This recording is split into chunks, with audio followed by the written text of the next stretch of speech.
रसूल अकरम सल्लल्लाहु अलैहि वसल्लम ने मुस्तकबिल का जब जायजा लिया कि मेरे बाद कोई रसूल कोई नबी नहीं और मेरी शरीयत क़यामत तक जाएगी, और शरीयत के मुख्तलिफ शोबाजात हैं, नमाज रोजे वाली शरीयत भी है, मुआमलात वाली शरीयत है, निज़ाम वाली शरीयत है, तो सबसे पहले किस हिस्से को डैमेज किया जाएगा कि अगर वो डैमेज हो तो फिर सारी डैमेज हो जाएगी माज़अल्लाह। तो मकसद ये था बताने का कि मेरी उम्मत जब मैं खबर दे दूंगा तो फिर उस हिस्से पे तो सारे इकट्ठे होके पहरा दे लेंगे, उधर हमला नहीं करने देंगे जिधर सबसे पहले हमला होना है, तो इस तरह फिर बाकी सारे शोबे भी बच जाएंगे। तो मुस्तदरक लिल हाकिम में हदीस शरीफ है, हमारे आका सल्लल्लाहु अलैहि वसल्लम ने फरमाया लयंतक़िदन्ना और अल इस्लाम उर्वतन उर्वा। उर्वा कहते हैं कड़े को, कुंडा इसको पकड़ के कोई खड़ा हो सके, जिसको पकड़ के डूबने से बच सके, जिसको पकड़ के गिरने से बच सके। तो फरमाया कि इस तरह के बहुत से कड़े अल्लाह ने मेरे दीन में बनाए हैं, उम्मत उनको पकड़ेगी और तूफानों का मुकाबला करेगी, डूबने से बचेगी और सफरे जिंदगी करेगी। ये खबर सरकार बड़े रंजीदा होके दे रहे थे। फरमाया मैं देख रहा हूं इस्लाम का एक एक करके हर कड़ा टूट जाएगा। जिस कड़े के साथ मेरी उम्मत के लाखों करोड़ों अफराद जिसके सहारे कायम होंगे, वो कड़े लोग दुश्मन तोड़ेंगे, कड़ा टूटेगा तो सारे गिर जाएंगे। कैसे? फरमाया यक बार सारे नहीं टूटेंगे, उर्वतन उर्वा, एक एक करके टूटेंगे। एक को वो तोड़ेंगे तो इतना करेगी मेरी उम्मत, एक कड़े के टूट जाने के बाद अब समझेंगे अब यहां तो गुजारा नहीं है, यहां तो इसको हाथ डाल कर आगे चल ही नहीं सकते, ये कड़ा तो टूट गया। फरमा फौरन अगले को पकड़ लेंगे।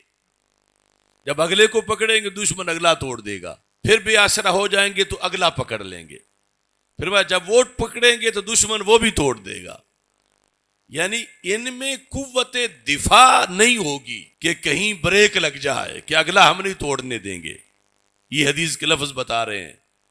लेकिन इतना करेंगे कि फौरन अगला करीब ही था वो पकड़ जाएंगे, डूबने से बचने के लिए अगला कड़ा पकड़ जाएंगे, फिर वो टूटेगा तो अगला पकड़ जाएंगे। उर्वतन उर्वा, एक एक करके। लेकिन ये कि मजमुई कड़े बिल आकर गठते जाएंगे, क्योंकि एक वक्त वो आएगा पीछे कोई भी कड़ा बाकी नहीं होगा।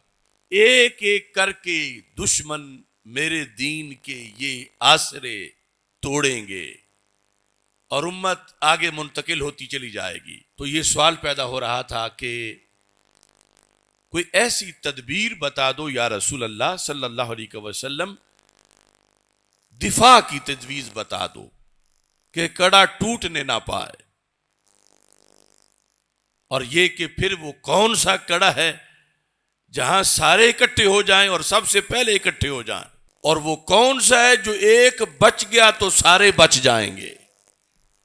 वो एक कड़ा अगर वो टूटा तो सारे टूट जाएंगे, फिर वो एक हमें पहले बचाना चाहिए जिस पर सबका मदार है। अगर इसका पता चल जाए तो चलो, हर कड़े पर उम्मत पहरा ना भी दे सके, एक पर तो सारे पहरा दे लेंगे। उम्मत को पता चल जाए कि पहले किसका पर हमला होगा, दुश्मन क्या सोचेंगे, उनकी सोच क्या होगी, दुश्मन कहां पहले हमला करेंगे, ताकि उनके हमला करने से पहले उम्मत वहां डट जाए, उम्मत वहां इकट्ठी हो जाए। और वो हमला करने आए तो उम्मत उसका तो कम अज कम एक का तो दिफा कर लेगी। एक का हो गया तो उस पर मदार सबका है कि बाकी सब उसकी पीछे हैं। इसकी हिफाजत के बाद फिर किसी कड़े को कोई डर नहीं, सब महफूज रहेंगे। देखो, आपने तो बताने में कोई कसर न छोड़ी। फरमाया अव्वलुहुन्ना नक़दन अल हुक्म व आखिरुहुन्ना अस्सलाह। फरमाया जिन कड़ों के साथ उम्मत मुंसलिक हो के बच सकती है वो बेशुमार हैं। नमाज का है, उसके जरिए बच सकते हैं, रोजे का है, हज का है, ज़कात का है, तबलीग का है, जिहाद का है, बहुत से। लेकिन फरमाया मैं आज बता रहा हूं सबसे पहले दुश्मन का हमला रोजे पे नहीं होगा। इन्हें गुमराह करके रोजे से हटाया जाए कि रोजा कोई ना रखे। सबसे पहला हमला हज पे नहीं होगा कि इन्हें हज से बरगश्ता किया जाए कि हज कोई ना करे। सबसे पहला हमला ज़कात पे नहीं होगा, सबसे पहला हमला नमाज पे नहीं होगा। फरमाया सबसे पहला हमला मेरे निजाम हुकूमत पे होगा। अव्वलहुन्ना नक़दन अल हुक्म, उम्मत से उम्मत का निजाम सबसे पहले छीना जाएगा। इन्हें कहा जाएगा ये तो तुम्हारे काम की चीज ही नहीं, तुम्हारी तो दूसरी चीजें फर्ज हैं, ये कोई फराइज में से फर्ज नहीं, ये तुम्हारे शायाने शान ही नहीं, या जो भी फराड करके उम्मत को बरगश्ता करे। सरकार ने फरमाया मैं तुम्हें पहले बता रहा हूं इससे कभी भी पीछे ना हटना, ये कभी भी गैरों को ना देना, इस पर कोई कंप्रोमाइज ना करना। तुम्हारा निजाम बचेगा तो नमाज बचेगी, निजाम बचेगा तो दीन बचेगा, निजाम बचेगा तो रोजा और ज़कात और हज बचेगा। और फरमाया मैं तुम्हें नमाज का बता दूं, नमाज पर पहला हमला नहीं होगा, नमाज पर सबसे आखिर में हमला होगा। देखो अगर सरकार की इस हदीस पर तवज्जो रहती, अमल रहता, तो फिर निजाम की बहस को फजूल ना समझा जाता, निजाम के दाई की बात की तरफ तवज्जो की जाती, फिर निजाम कभी भी मुसलमान गैरों के सुपुर्द ना करते। कैसे सुपुर्द हुआ कि कभी वो निजाम हजरत फारूक आजम रदी अल्लाह तआला अन्हु के पास था, और अब वही निजाम उसी उम्मत में किसके पास है कि जिसका कोई हजरत फारूक आजम की विरासत से कोई ताल्लुक है, या उनके किरदार से, या उनके मंशूर से।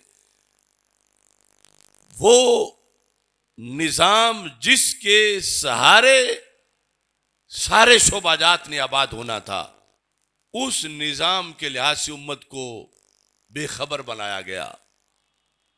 और ये बात सच्ची है, अभी यानी नमाज के बारे में तकरीर कर लेने पर दाद मिल जाएगी, मगर निजाम के बारे में तकरीर होगी तो मोहल्ले का काउंसलर भी कहेगा ये क्यों तकरीर हुई। छोटे छोटे चौधरी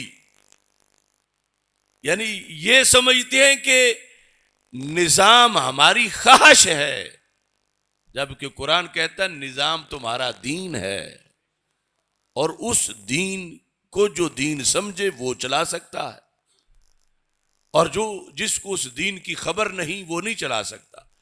इसका यह मतलब नहीं कि नमाज की ज़रूरत नहीं, नमाज फ़राइज़ में से अहम फ़र्ज़ है, ज़रूरत है, पाबंदी है, सब कुछ है।